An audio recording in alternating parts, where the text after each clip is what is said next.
Os camiños escolares para facilitar a seguridade dos máis pequenos a hora de ir ao cole chegan ao rural con 3 intervencións e cun investimento de máis de 310.000 euros. A primeira desas intervencións será no colexio de San Bieito de Lérez.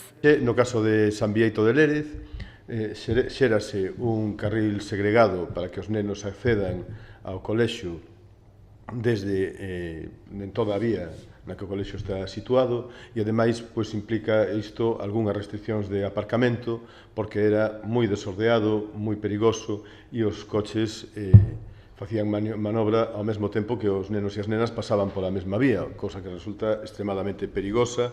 Outra será no colexio de San Martiño, en Salcedo.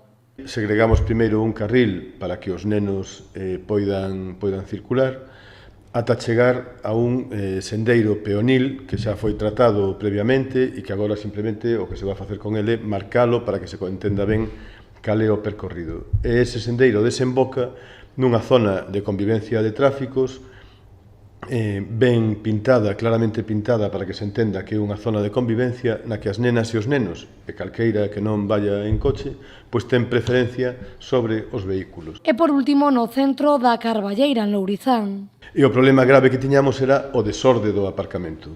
O que imos facer aquí é afastar o aparcamento do colexio entre 150 e 200 metros e creamos unha vía que queda peonalizada e tamén, igual, plataforma única, tráfico calmado, como está, por exemplo, diante dos colexios da Xunqueira, que queda de tráfico exclusivamente peonil. Ademais, o concelleiro do Rural tamén informou da construción de 14 lombos novos na parroquia de Santa María de Xeve.